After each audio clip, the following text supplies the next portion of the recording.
మిథున రాశి వాళ్లకు ఈ వారం మంచి మంచి శుభ పరిణామాలు చోటు చేసుకుంటాయి. సరి అయినటువంటి సమయంలో సరి అయినటువంటి నిర్ణయాలు తీసుకొని ఆర్థికపరమైనటువంటి ఉన్నతిని సాధించుకోగలుగుతారు. అలాగే సమస్యలను చక్కబెట్టుకుంటారు, లోటుపాట్లను సవరించుకోగలుగుతారు. ఏవైతే మీకు రావలసిన ఆశించిన ప్రయోజనాలు ఉంటాయో వాటిని సాధించుకునేందుకు మంచి శ్రమతో వాటిని చక్కగా ఆ సమస్యలను అన్నింటిని కూడా అధిగమిస్తారు. ఆర్థిక స్థితిగతులు చాలా వరకు ఈ వారం మెరుగుపడుతుంటాయి. వివిధ రూపాల్లో అధికారులతో సమావేశమయ్యే అవకాశాలు ఉండబోతున్నాయి. వివిధ రూపాల్లో మీరు ఏదైతే పొందేటటువంటి ఆదాయ మార్గాలు ఉంటాయో, అంటే సంపాదించిన దానికంటే ఖర్చులు అధికంగా ఉండే పరిస్థితి కనిపిస్తున్నందున అనవసరమైనటువంటి ఖర్చులను తగ్గించే ప్రయత్నం ఈ వారం మీరు తప్పనిసరిగా తీసుకుంటూ ఉండాలి. అధికారుల యొక్క సహాయ సహకారాలతో కూడా కొన్ని ముఖ్యమైనటువంటి పనులు పూర్తి చేసుకుంటారు.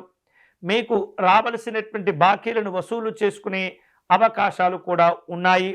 అలాగే కొన్ని సందర్భాల్లో మీరు అవసరం కోసం ఏవైతే సహాయం కోసం ఎదురు చూస్తూ ఉంటారో అటువంటి సహాయాలు మీ యొక్క స్నేహితుల ద్వారా, దగ్గర వ్యక్తుల ద్వారా మీరు పొందే అవకాశాలు ఉండబోతున్నాయి.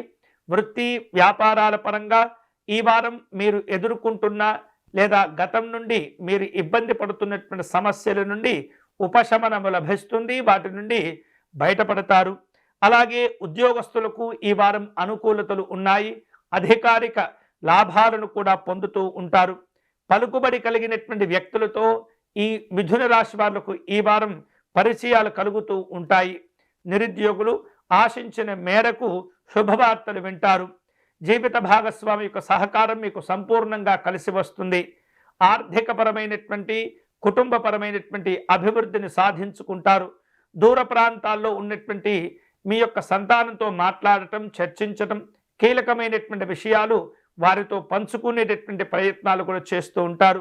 మీరు మీ కుటుంబం పైన దృష్టి పెట్టుకుంటూ మీ యొక్క అభివృద్ధికి మీరు తోడ్పడేటటువంటి ప్రయత్నం చేస్తూ అప్పుడు ఇతరులకు సహాయ సహకారాలు చేయండి. కానీ విలువైనటువంటి అవసరమైనటువంటి చోటనే మీరు సహాయ సహకారాలు అందించడం ద్వారా ఉత్తమమైనటువంటి ఫలితాలు పొందవచ్చు. ఈ వారం మిథున రాశి వారు శుభకరమైనటువంటి ఫలితాలు పొందే క్రమంలో దక్షిణామూర్తి స్వామి వారికి నమస్కారం చేసుకోవటం, మేధా దక్షిణామూర్తి స్వామి వారి యొక్క స్తోత్రమును పారాయణం చేయటము, అలాగే గన్నేరు పుష్పాలతో కానీ విశేషమైనటువంటి పుష్పాలతో కానీ ఈ యొక్క దక్షిణామూర్తి స్వామి వారికి అర్చన నిర్వహించటం మంచిది. వీలైతే గురుపాదుకా స్తోత్రమును పారాయణం చేస్తూ